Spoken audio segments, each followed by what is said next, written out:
യുദ്ധം ഒഴിവാക്കാനുള്ള ഒരു തീവ്ര ശ്രമം ഇരുഭാഗത്തു നിന്നും ഉണ്ടാകുന്നു എന്ന സൂചനയാണ് വരുന്നത്. ഇപ്പോൾ ഇന്ത്യയുടെയും പാകിസ്ഥാന്റെയും director general of military operations ഇപ്പോൾ യോഗം അവർ പരസ്പരം സംസാരിച്ചിരിക്കുന്നു. ഇനി ഒരു പ്രകോപനപരമായ പ്രതികരണം ഒരു ഭാഗത്തു നിന്നും ഉണ്ടാകില്ല എന്ന ഒരു ഉറപ്പാണ് ഒരു വശത്ത് ലഭിക്കുന്നത്.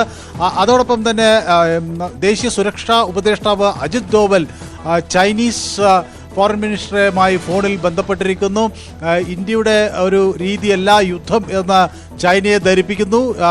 വാങ്യിയുമായാണ് സംസാരിച്ചത്. ഇന്ത്യ യുദ്ധം ആഗ്രഹിക്കുന്നില്ല എന്ന് വ്യക്തമാക്കുകയും ചെയ്യുന്നു. അതേസമയം പാകിസ്ഥാന്റെ ഭാഗത്തു നിന്നും പൂർണ്ണമായ ഒരു വെടിനിർത്തൽ ഉണ്ടാകും എന്ന ഒരു ഉറപ്പ് വീണ്ടും director general of military aviations നൽകുകയാണ്. നഗ്രോട്ടയിൽ ഒരു ആക്രമണം ഉണ്ടായെന്നോ വന്ന വാർത്ത സ്ഥിരീകരിക്കാൻ കഴിഞ്ഞിട്ടില്ല. അങ്ങനെ ഒരു ഉണ്ടായതായുള്ള വിവരം ഇപ്പോൾ സൈന്യവും അംഗീകരിക്കുന്നില്ല.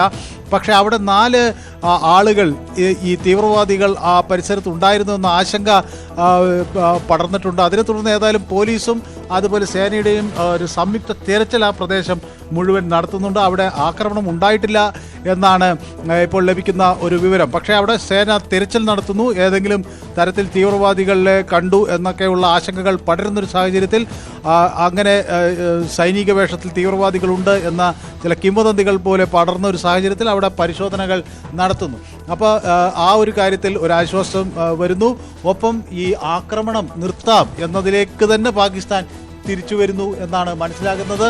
ശക്തമായ ഒരു ആക്രമണം ഇന്ത്യയുടെ ഭാഗത്ത് നിന്ന് തിരിച്ചടി ഉണ്ടായ ഘട്ടത്തിലാകാം, അല്ലെങ്കിൽ ഇത് യഥാർത്ഥത്തിൽ പാകിസ്ഥാൻ നൽകിയ നിർദ്ദേശം സൈന്യം അംഗീകരിച്ചില്ല എന്നതിൻ്റെ ഭാഗമായിരിക്കാം. അങ്ങനെ എന്തെങ്കിലും പലതരത്തിലുള്ള ആശയക്കുഴപ്പങ്ങൾ പാകിസ്ഥാനിൽ ഉണ്ടായി എന്ന് വേണം മനസ്സിലാക്കാൻ. അത് എന്തായാലും ഇന്ത്യയുടെയും പാകിസ്ഥാൻ്റെയും DGMOകൾ ഡയറക്ടർ ജനറൽ മിലിറ്ററി ഓപ്പറേഷൻസ് സംസാരിക്കുന്നു. അവർ കൂടുതൽ സമാധാനത്തിലേക്ക് കാര്യങ്ങൾ എത്തിക്കാം എന്ന നിലപാടിലേക്ക് വരികയും ചെയ്യുന്നു. ഏതായാലും ഇപ്പോൾ പലയിടങ്ങളിലും ഈ ബ്ലാക്ക് ഔട്ടുകൾ പിൻവലിക്കുന്നു. ശ്രീനഗറിൽ ഇപ്പോൾ ബ്ലാക്ക് ഔട്ടുകൾ പിൻവലിച്ചു. സ്ട്രീറ്റ് ലൈറ്റുകൾ കത്തി. അവിടെ ആളുകൾ വീണ്ടും പുറത്തേക്ക് ഇറങ്ങാം എന്ന സാഹചര്യമായിരിക്കുന്നു.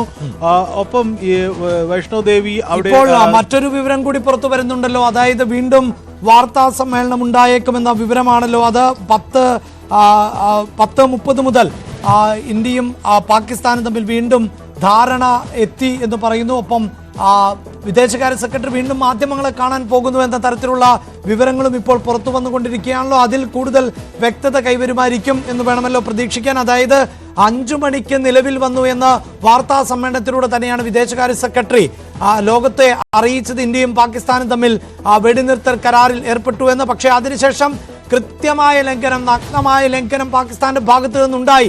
അതിലൊരു തർക്കവുമില്ല. കാരണം പാകിസ്ഥാൻ ജമ്മു കാശ്മീരിലേക്ക് മാത്രമല്ല, ഗുജറാത്തിലേക്ക്, പഞ്ചാബിലേക്ക്, ഹരിയാനയിലേക്ക് അടക്കമൊക്കെ ആക്രമണം നടത്തിയ ഒരു പശ്ചാത്തലമുണ്ട്. ഒരു പക്ഷേ ഈ വാർത്താ സമ്മേളനത്തിലും അത്തരം കൂടുതൽ വിശദാംശങ്ങളിലേക്ക് അദ്ദേഹം പോകും എന്ന് നമുക്ക് പ്രതീക്ഷിക്കാനാവില്ല. പക്ഷേ എന്താണ് ധാരണ, എന്താണ് സംഭവിച്ചത് എന്നതിൻ്റെ ഒരു ചില സൂചനകളെങ്കിലും ആ വാർത്താ സമ്മേളനത്തിൽ ലഭിച്ചേക്കുമോ മനു? യെസ്, ഏതായാലും ഒരു പൂർണ്ണമായ വെടിനിർത്തലിലേക്ക് തന്നെ കാര്യങ്ങൾ നീങ്ങുന്നു എന്നാണ് സൂചനയായി ലഭിക്കുന്നത്.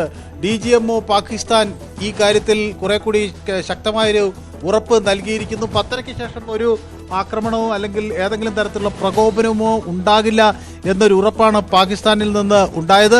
അത് ഇപ്പോൾ ഏറെക്കുറെ അത് പ്രാവർത്തികമാകുന്നു എന്നാണ് മനസ്സിലാകുന്നത്. സ്വാഭാവികമായും ശ്രീനഗറിൽ ഒക്കെ പ്രശ്നങ്ങൾ അവസാനിച്ചിരിക്കുന്നു. അപ്പോൾ അവിടെ ബ്ലാക്ക് ഔട്ട് പിൻവലിക്കുകയും ചെയ്തിരിക്കുന്നു. ആകെ കച്ചിലാണ് പ്രധാനമായും, അതുപോലെ ഗുജറാത്തിലേക്കും വന്ന ഡ്രോണുകൾ ആണ് നമ്മൾക്ക് നേരിടേണ്ടി വന്നത്. ഏതായാലും ഡ്രോണുകൾ വന്നിരിക്കുന്നു. ക്രോസ് ബോർഡർ ഫയറിംഗ് പൂർണ്ണമായി നിലച്ചു എന്ന് പറയാം.